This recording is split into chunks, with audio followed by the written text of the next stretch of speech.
बिस्मिल्लाहिर्रहमानिर्रहीम।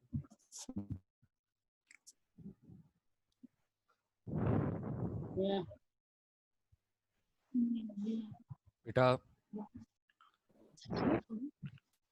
Lecture number 26 है आज आपका, चैप्टर इलेक्ट्रोकेमिस्ट्री। और कल तक बेटा आप लोगों को जो है वो इलेक्ट्रोलाइसिस पढ़ाया था। इलेक्ट्रोलाइसिस के अंदर जो है वो आपकी जो टाइप्स होती हैं, इलेक्ट्रोप्लेटिंग होती है, वो पढ़ाई थी। और इसके अलावा जो इलेक्ट्रोलाइसिस का प्रोसेस है, ये इस्तेमाल क्यों होता है, किन किन जगहों पर इनके यूजेस होते हैं, वो सब पढ़ाए थे। अब आपके पास नेक्स्ट टॉपिक है, इसके अंदर इलेक्ट्रोलाइसिस के ही आपके यूज थे। एक तो आपका एक्सट्रैक्शन ऑफ मेटल था, ठीक है, कि आप किस तरह एक मेटल को प्योरीफाई करते हैं, और जब आपको मेटल अपनी रॉ फॉर्म में मिलता है तो किस तरह आप उसको उसकी प्योर फॉर्म में लेकर आते हैं। तो वो तो जो है वो आपका क्या था, इलेक्ट्रोलाइसिस के अंदर ही था टॉपिक इंक्लूड। अब इसके बाद आपके पास नेक्स्ट टॉपिक है इलेक्ट्रोप्लेटिंग।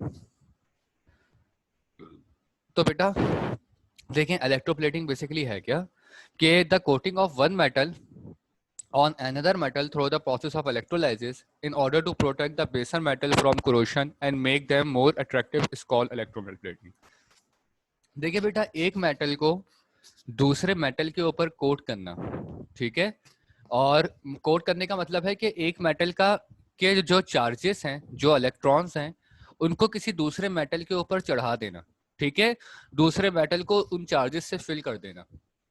इसके फिल करने के मुख्तलिफ पर्पसेस होते हैं, लेकिन पहला जो है कि एक मेटल को किसी दूसरे मेटल के ऊपर कोट कर देना, या आप बिल्कुल सिंपल वर्ड में बोल दो कि रंग कर देना। जिस तरह हम दीवारों के ऊपर कलर करते हैं ना, तो बेसिकली वो कोटिंग कहलाता है। तो एक मेटल को दूसरे मेटल पे आप कोट कर रहे हैं, तो ये जो प्रोसेस है ये इलेक्ट्रोप्लेटिंग कहलाता है, और इसमें इलेक्ट्रोलाइसिस के स्टेप्स ही इन्वॉल्व होते हैं। सही है, इसमें इलेक्ट्रोलाइसिस के स्टेप्स ही इन्वॉल्व होते हैं। अब पहला सवाल कि हम इलेक्ट्रोप्लेटिंग करते क्यों हैं। देखिए बेटा, मुख्तलिफ मेटल्स ऐसे होते हैं जो कि बहुत ज़्यादा सेंसिटिव होते हैं, जो कि बहुत जल्दी जो है वो जंग पकड़ लेते हैं, रस्टिंग आ जाती है उसके अंदर, क्रोशन आ जाता है उनके अंदर, वो ख़राब हो जाते हैं। तो इसलिए उनको सबसे पहले तो आपको कोट करना होता है, यानी बहुत सारे ऐसे मेटल होते हैं जो कि जो है आपके जंग नहीं पकड़ते, उन पर रस्ट नहीं आती। सही है, वो ख़राब नहीं होते। जैसे कि एल्युमिनियम, वो आपका जंग नहीं पकड़ता, लेकिन आयरन आयरन फौरन जंग पकड़ लेता है, फौरन रस्ट हो जाता है वो, ठीक है। अगर उसको थोड़ी देर भी हवा में रखो या उसके ऊपर पानी पड़ जाए तो वो फौरन जो है वो जंग पकड़ता है, जबकि एल्युमिनियम है वो आपका जो है जंग नहीं पकड़ता। तो उनको जंग से बचाने के लिए, उनको खराबी से बचाने के लिए इलेक्ट्रोप्लेटिंग का इस्तेमाल होता है, कि वो मेटल जो जंग पकड़ते हैं उनके ऊपर कोई दूसरा मेटल कोट कर दिया जाए, ताकि वो उसकी अपर लेयर पर आ जाए। और जंग जो कि अपर लेयर ही पकड़ती है सबसे पहले। अगर अपर लेयर आपकी प्रोटेक्टेड है तो इसका मतलब है कि आपकी इनर लेयर भी प्रोटेक्टेड है। सही है, तो अपर लेयर के ऊपर उसको कोट कर दिया जाए ताकि इनर लेयर जो है वो आपकी सेफ हो जाए। Just like walls. बेटा दीवार हैं, दीवारों पे हम लोग पेंट करते हैं। पेंट का क्या पर्पस होता है, एक पर्पस तो ये होता है कि दीवार खूबसूरत लगे, लेकिन दूसरा पर्पस बेटा पेंट का ये भी होता है कि अगर आप दीवार पे पेंट नहीं करोगे तो सर्दी, गर्मी, बारिश, इन सब का असर दीवार पे पड़ेगा, उसकी बुनियादें जो हैं वो कमज़ोर हो जाएंगी। खास करके दीवार को बनाने के लिए जो उसमें जो पिलर्स, खास करके जो पिलर्स में जो आयरन डला हुआ है, अगर हवा में खुला रहेगा तो वो जंग पकड़ लेगा, और अल्टीमेटली पिलर जो है जब जंग पकड़ेगा तो वो कमज़ोर होना शुरू हो जाएगा, और with in passage of time, कुछ अरसे के बाद जो है वो पिलर आपका ब्रेक होकर गिर जाएगा, ठीक है। तो इस वजह से हम लोग दीवारों पर पेंट करते हैं, जिससे एक तो पर्पस डेकोरेशन होता है, खूबसूरती होती है, और दूसरा पर्पस जो होता है वो आपका ये होता है कि इससे आपकी दीवारें जो हैं वो मजबूत हो जाती हैं, सेव हो जाती हैं, फिर उनके ऊपर सर्दी, गर्मी, मौसम, सूरज की रोशनी, इन चीज़ों का असर नहीं पड़ता, ठीक है। तो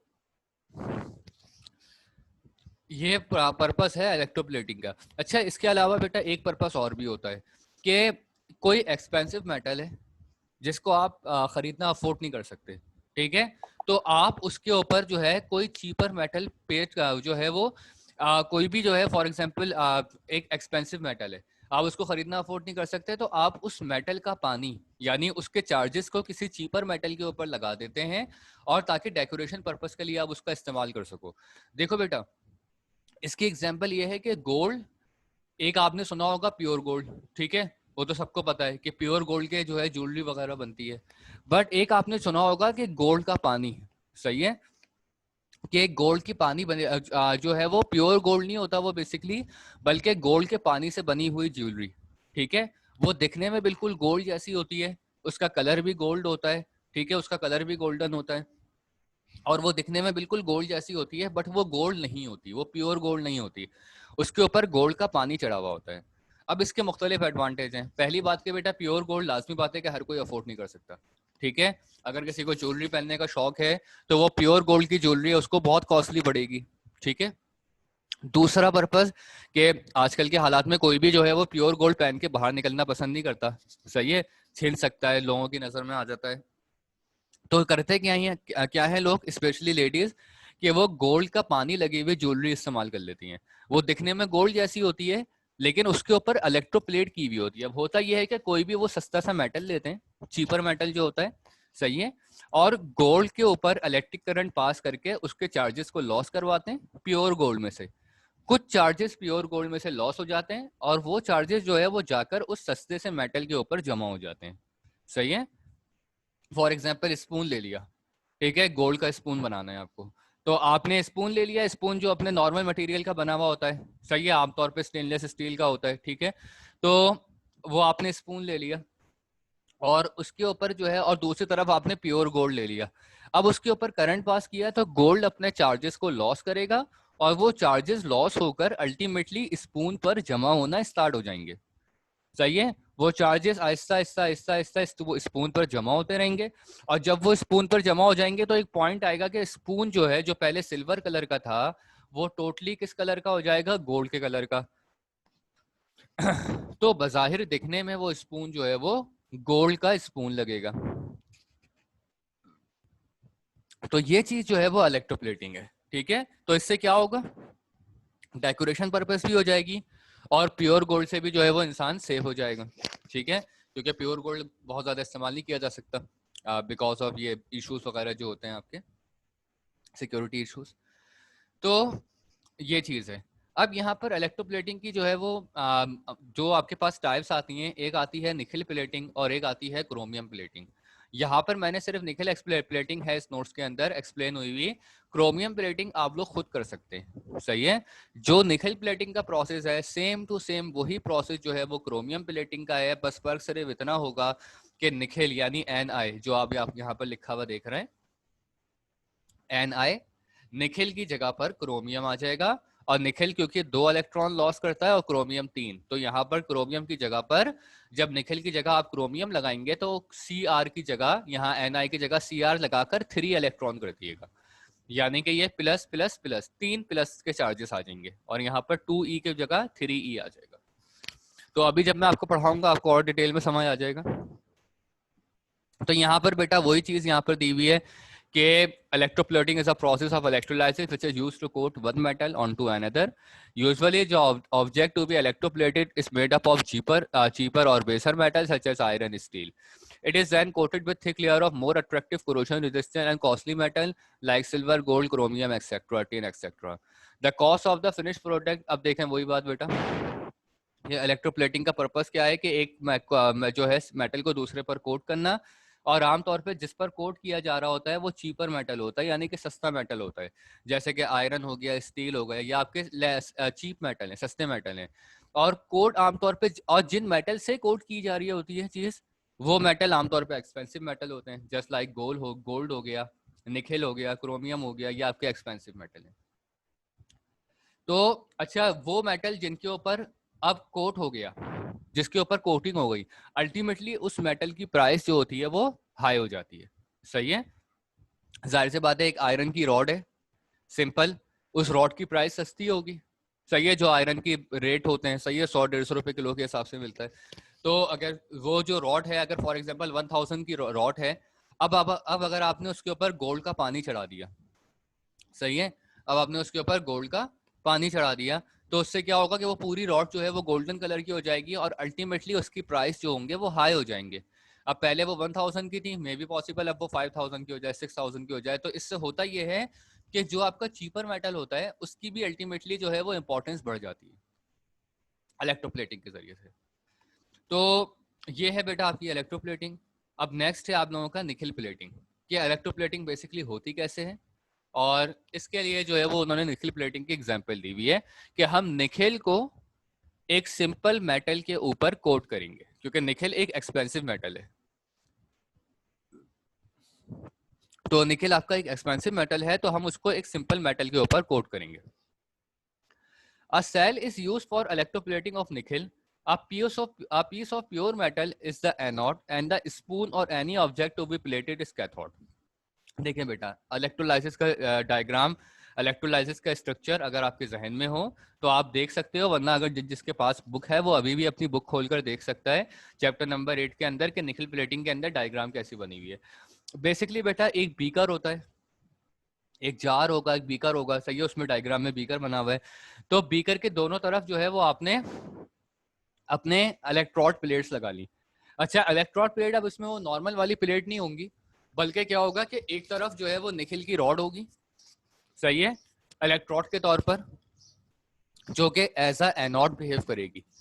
एक तरफ निकेल की रॉड होगी जो कि आपकी एज अ एनोड बिहेव करेगी, और दूसरी तरफ जो होगा वो आपका स्पून होगा जो कि एज अ कैथोड बिहेव करेगा। ठीक है, एक साइड पर आपकी निकेल की रॉड जो कि एज अ एनोड बिहेव कर रही है, और दूसरी साइड पर स्पून जो कि आपका एज अ कैथोड बिहेव कर रहा है, सही है। और नीचे उसमें सॉल्यूशन होगा, और वो सॉल्यूशन निकेल सल्फेट का सॉल्यूशन होगा। ठीक है, जो सॉल्यूशन नीचे होगा वो होगा जो है वो निकेल सल्फेट का solution. A solution of sulfate, nickel sulfate is used as an electrolyte in the electrolytic cell. और उस सॉल्यूशन का काम क्या होगा कि वो आपका एज अ इलेक्ट्रोलाइट बिहेव करेगा ताकि करंट को पास होने में आसानी हो। अब देखें, the two electrodes are joined with a battery.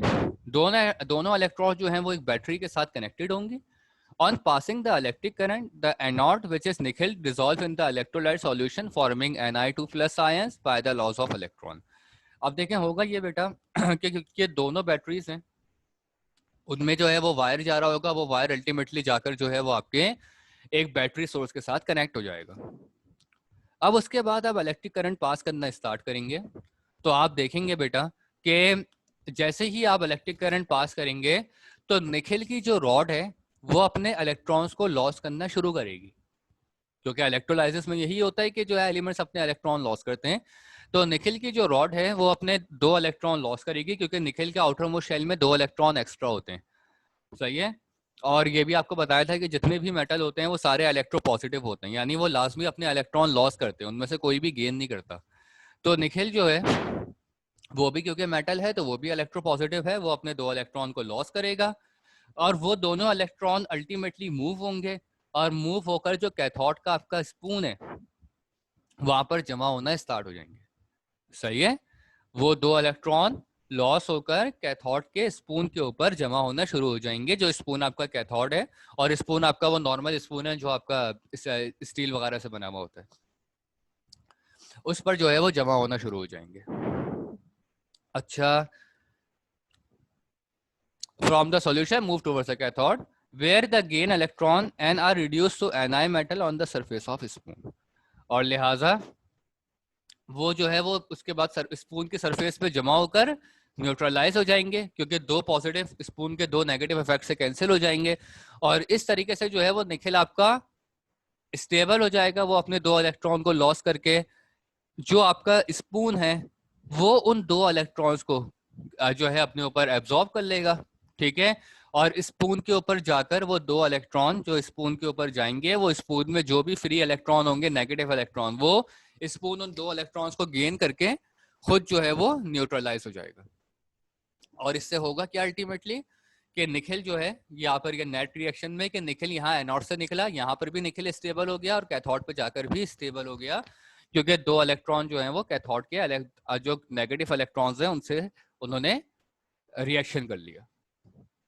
अब बेटा इससे अल्टीमेटली होगा क्या कि स्पून का कलर चेंज होना शुरू हो जाएगा। ठीक है, निकेल का जो भी कलर होता है आई थिंक ब्लूइश से कलर का होता है या डार्क ब्राउन होता है, तो स्पून वो कलर अपने ऊपर अडॉप्ट करना स्टार्ट हो जाएगा। स्पून का कलर हमें पता है नॉर्मली सिल्वर होता है, ठीक है। तो निकेल की प्लेटिंग की वजह से वो स्पून क्या करेगा, वो स्पून अपने कलर को चेंज करना शुरू हो जाएगा, क्योंकि उसके ऊपर जो है वो इलेक्ट्रॉन निकल के जमा हो रहे हैं। तो निकल के इलेक्ट्रॉन जब उसके ऊपर जमा हो रहे हैं तो अल्टीमेटली क्या होगा, स्पून जो होगा वो उन इलेक्ट्रॉन्स को गेन करते करते अपने कलर को लॉस करना शुरू करेगा, और आखिर में वो पूरा स्पून जो है वो निखिल के कलर का हो जाएगा।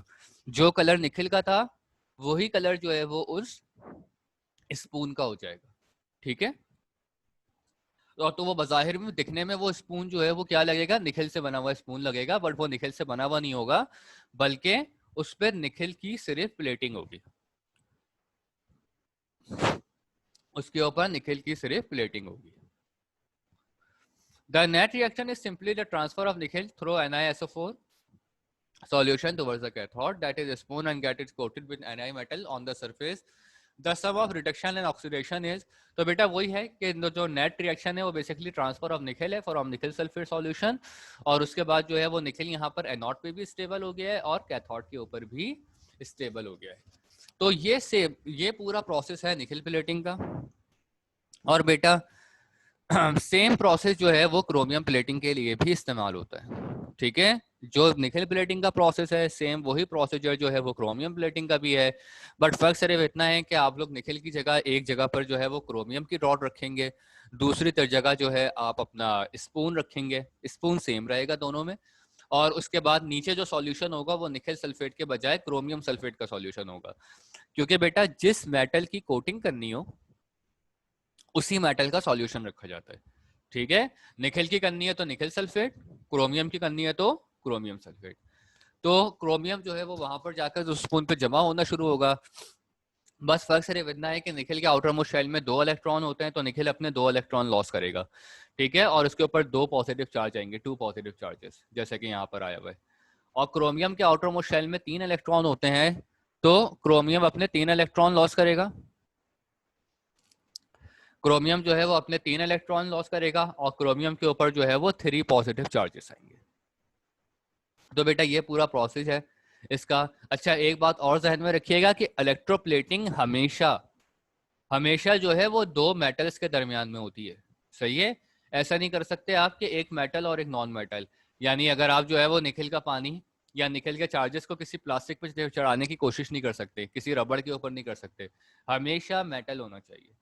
सही है, हमेशा आपके ऑपोजिट एंड पर जो है वो मेटल होना चाहिए, और एक एक्सपेंसिव मेटल और दूसरा चीपर मेटल, क्योंकि आप दोनों एक्सपेंसिव तो ले नहीं सकते, कोई फायदा ही नहीं है। अगर दोनों एक्सपेंसिव लेंगे तो दोनों ही मेटल खराब हो जाएंगे। सही है, क्योंकि पहला वाला भी जो है वो खराब होगा और दूसरा वाला भी जो है वो आपका खराब हो जाएगा। तो आपको एक चीपर मेटल लेना है जिसके ऊपर आपको कोट करना है, और एक आपका एक्सपेंसिव मेटल होगा। तो ये आपका पूरा प्रोसेस है इलेक्ट्रोप्लेटिंग का। और बेटा इसमें कोई प्रॉब्लम हो तो बता दें किसी भी स्टूडेंट को। No sir.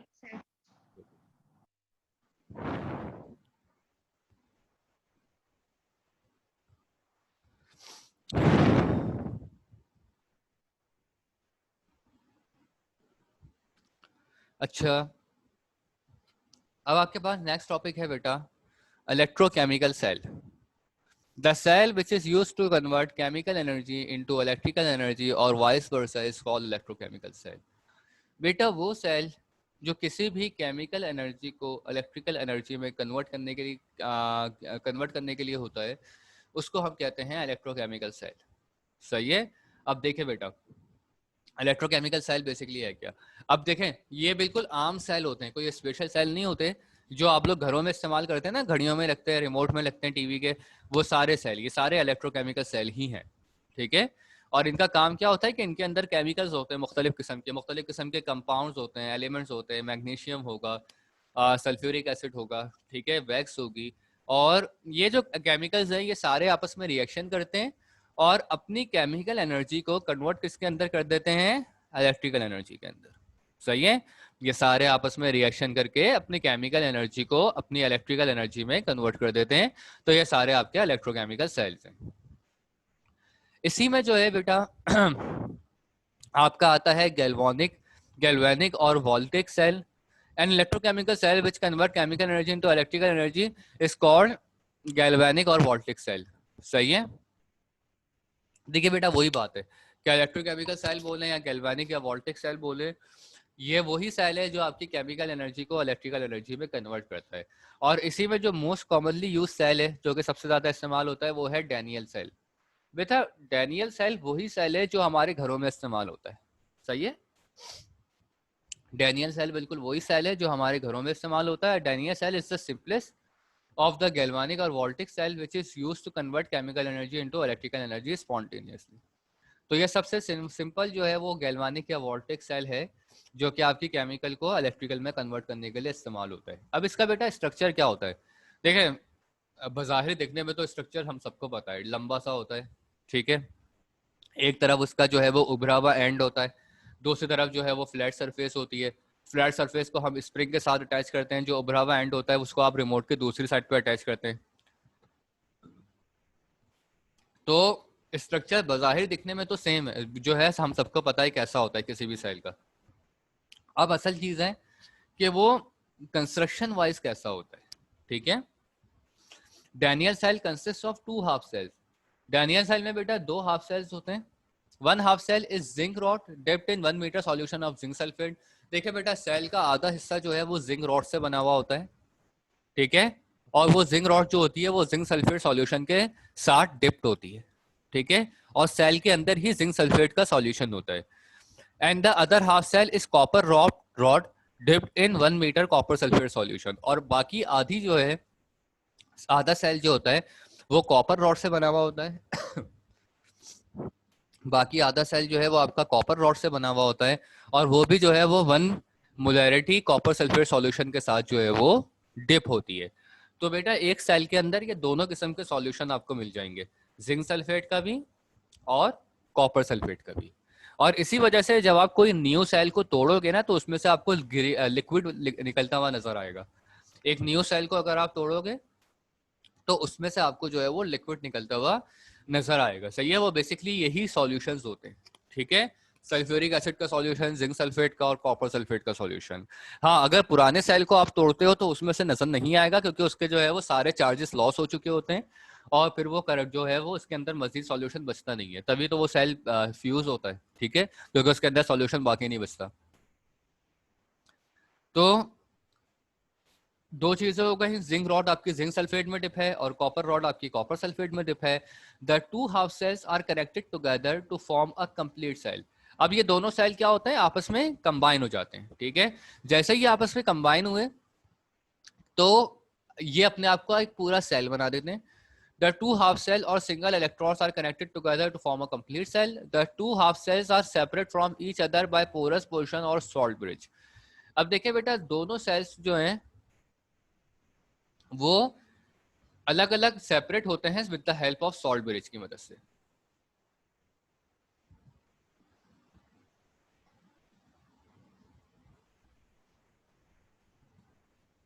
अच्छा,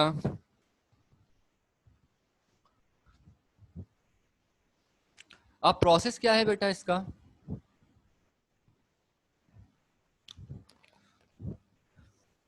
when both the electrons are connected externally through. अच्छा बेटा आप देखेंगे तो दोनों सेल्स का जो दोनों पोर्शन है इनको सेपरेट रखा जाता है with the help of salt bridge ताकि ये आपस में रिएक्ट ना करें, ठीक है।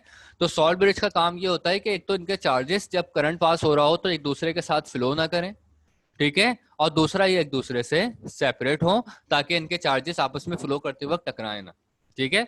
तो बीच में एक छोटा सा ब्रिज होता है जिसको हम सॉल्ट ब्रिज कहते हैं। अब प्रोसेस क्या है बेटा इसका कि when both the electrons are connected externally through a voltmeter by means of metal wire, the cell start producing electric current at once, ठीक है। अब जैसे ही इन दोनों सेल्स में वायर्स जा रहे होंगे, ठीक है, और ये जो है जब आपके किसी एक्सटर्नल सोर्स के साथ ये कनेक्टेड होते हैं जस्ट लाइक अ बैटरी, सही है, कोई भी बैटरी या वोल्ट मीटर के साथ ये कनेक्ट होंगे तो उसमें से करंट पास होना स्टार्ट होगा, इलेक्ट्रिक करंट ये प्रोड्यूस करना स्टार्ट करेंगे। अब इलेक्ट्रिक करंट किस तरह प्रोड्यूस करेंगे कि जिंक जो है वो अपने 2 इलेक्ट्रॉन लॉस करेगा क्योंकि जिंक के आउटर मोस्ट शेल में 2 इलेक्ट्रॉन होते हैं, तो जिंक वो 2 इलेक्ट्रॉन लॉस कर देगा, सही है, ions by the loss of 2 electron to go into zinc sulphate solution, ठीक है। तो ये 2 इलेक्ट्रॉन जो है वो जिंक अपने लॉस करके जिंक सल्फेट सॉल्यूशन के साथ मिक्स हो जाएगा, ठीक है। जिंक जो है वो आपका ऐसा नेगेटिव बिहेव कर रहा होगा, सही है। zinc act as anode or negative electrode. ठीक है, the electrons which are free at zinc electrode travel through wire externally to copper electrode. ठीक है, अब देखें जो इलेक्ट्रॉन जिंक रिलीज करेगा आपने with the help of current, जो इलेक्ट्रॉन जिंक रिलीज कर रहा है वो इलेक्ट्रॉन जो है वो कॉपर के with the help of wire copper की तरफ जाना शुरू करेंगे, कॉपर इलेक्ट्रोड पर जमा होना शुरू करेंगे. ठीक है, these electrons are accepted by copper ions to form copper sulfate solution and copper ions undergo reduction to deposit copper metal at copper electrode which acts as cathode. ये जो रिलीज किए हुए इलेक्ट्रॉन्स हैं, ठीक है, ये कॉपर मेटल की तरफ जाएंगे, कॉपर मेटल उस इलेक्ट्रॉन्स को एक्सेप्ट करेगा. ठीक है, और एक्सेप्ट करने के बाद जो है वो कॉपर मेटल क्या लिखा हुआ है, कॉपर आयंस, कॉपर जो है आयंस अंडरगो रिडक्शन. अच्छा देखिए, अब कॉपर ने उस इलेक्ट्रॉन्स को एक्सेप्ट किया और उसके बाद वो न्यूट्रलाइज होकर कॉपर सल्फेट सॉल्यूशन में फॉर्म हो जाएगा. ठीक है, तो deposit copper metal at copper electrode which acts as a cathode और पॉजिटिव इलेक्ट्रोड. अच्छा देखिए, in this process zinc electrode dissolve in the solution of zinc sulphate and reduces in size while copper electrode grows in the size due to the deposition of copper metal. अब देखें बेटा इस reaction में होता क्या है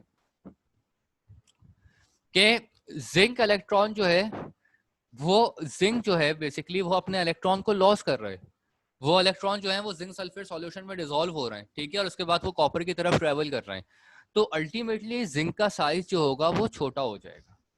सही है, अल्टीमेटली जो जिंक की जो रॉड है आपकी उसका साइज अल्टीमेटली डिक्रीज होगा क्योंकि उसके अंदर से इलेक्ट्रॉन लॉस हो रहे हैं, और कॉपर क्योंकि उन इलेक्ट्रॉन्स को गेन कर रहा है और वो इलेक्ट्रॉन्स कॉपर सल्फेट सॉल्यूशन के साथ मिक्स होकर फिर कॉपर रॉड को जो है वो उसके साइज को अल्टीमेटली इंक्रीज करेंगे, क्योंकि कॉपर उन दो इलेक्ट्रॉन्स को अपने ऊपर स्टोर कर रहा है और कॉपर भी न्यूट्रलाइज हो जाएगा उन दो इलेक्ट्रॉन को स्टोर करके. लेकिन क्योंकि जिंक लॉस कर रहा है तो जिंक का साइज अल्टीमेटली डिक्रीज होगा और कॉपर जो है उन इलेक्ट्रॉन्स को गेन कर रहा है तो उसका साइज अल्टीमेटली जो होगा वो इंक्रीज होगा. सही है, और जो टोटल रिएक्शन होगा इस सेल का is the sum of two half cell reaction. So the total cell reaction is the sum of two half cell reaction. Total reaction क्या होगा यहाँ पर कि जिंक ने वो दो इलेक्ट्रॉन लॉस किए, कॉपर ने उन इलेक्ट्रॉन्स को अपने अंदर गेन किया और अल्टीमेटली जो है वो टोटल रिएक्शन जो होगा वो कंप्लीट होगा. अब the function of salt bridge और porous portion, the function of salt bridge or porous portion is to prevent the mixing of two solution zinc sulfate and copper sulfate and allows the ion to move through the one part compared to another. अब बेटा देखिए जो salt bridge है आपका उसका काम क्या है कि ये जिंक सल्फेट और कॉपर सल्फेट सॉल्यूशन को आपस में मिक्स करने से रोकता है ताकि आयंस जो हैं वो आपस में एक दूसरे के साथ इजीली मूव हो सकें. क्योंकि बेटा अगर सॉल्ट ब्रिज जो है वो उनको मिक्सिंग से प्रिवेंट ना करे, ठीक है, तो क्या होगा कि आयंस जब आपस में ही जब ट्रेवल कर रहे होंगे एक जगह से दूसरी जगह पर तो वो आपस में बीच में ही टकरा जाएंगे और रिएक्शन जो होगा वो पूरा स्पॉइल हो जाएगा. तो सॉल्ट ब्रिज का काम ये होता है कि जिंक और कॉपर दोनों को एक अलग अलग रूट प्रोवाइड करना ताकि उनके आयन जो है वो फ्रीली एक जगह से दूसरी जगह पर मूव हो सके. अच्छा ये ध्यान में रखिएगा कि डैनियल सेल का और ड्राई सेल में थोड़ा सा फर्क होता है. डैनियल सेल के स्ट्रक्चर थोड़ा सा चेंज होता है. ठीक है, जो मैंने आपको रिमोट वाले सेल की एग्जांपल दी है वो बेसिकली ड्राई सेल है और उसका स्ट्रक्चर डैनियल सेल से थोड़ा सा डिफरेंट है. ठीक है, तो यहाँ पर आप डैनियल सेल का स्ट्रक्चर अपनी बुक में देख लीजिएगा कि zinc ions from the anode compartment move into cathode. तो बेटा यहाँ पर क्या है कि जिंक आयन जो है वो एनोड से कैथोड की तरफ मूव करेंगे. ये दोबारा उसकी समरी है with the help of salt bridge. ठीक है, सॉल्ट ब्रिज की मदद से. ठीक है, और it maintains the electrically neutral in two electrolyte solution. अब देखें बेटा वही बात कि जिंक आयन जो है वो एनोड कंपार्टमेंट से कैथोड कंपार्टमेंट की तरफ मूव करेंगे with the help of salt bridge. Cathode compartment उस पर्टिकुलर जिंक आयंस को अपने अंदर स्टोर करेगा और अपने अंदर स्टोर करने के बाद वही जिंक आयन जो है वो कॉपर मेटल के ऊपर डिपॉजिट होंगे. कॉपर उन जिंक आयंस को अपने अंदर स्टोर करेगा और उसके बाद जो है वो कॉपर रॉड का साइज अल्टीमेटली इंक्रीज हो जाएगा. जबकि आपके एज वेल जो आपकी जिंक रॉड है उसका साइज जो होगा वो अल्टीमेटली जो होगा वो डिक्रीज हो जाएगा. तो बेटा ये पूरा नेट रिएक्शन है. सही है, इस पूरे प्रोसेस का. और इसमें बताएं बेटा थोड़ा सा मुश्किल टॉपिक था ये, इसमें कोई problem? No, sir. Good. No sir. अच्छा ये बताएं, आप लोगों ने जो जितना भी ये सारे लेक्चर्स वगैरह पढ़ाए उसको अपनी कॉपी में स्टार्ट किया? क्योंकि नेक्स्ट वीक से आपके स्कूल खुलना है, आपको पता होगा। सर स्कूल से कॉपीज नहीं आई अभी। अच्छा नो कॉपी। सर, हमने भी कॉपी में नहीं किया, शुरू में किया था लेकिन रफ वर्क, तो हमने बोला अभी भी करें फिर फेयर भी करना पड़ेगा, तो इसलिए हमने नहीं किया और आगे। चलें नेक्स्ट वीक से स्कूल खुलते हैं फिर देखते हैं। Okay, sir. चलें देखें बेटा, यहाँ तक हो गया आपका टॉपिक कवर, सही है इसका। अब जो है वो यहाँ तक एंड करते हैं, क्योंकि इसके बाद जो बैटरी का टॉपिक है वो थोड़ा डिटेल टॉपिक है, वो नेक्स्ट क्लास में ही होगा। और अभी मैं फिजिक्स की क्लास का लिंक सेंड कर रहा हूँ बेटा 2-3 मिनट के अंदर ही, तो आप लोग एक्टिव रहिएगा, वो लिंक एक्सेप्ट कर लीजिएगा, ठीक है। अल्लाह ओके, Okay, sir. अल्लाह हाफिज। Allah Hafiz.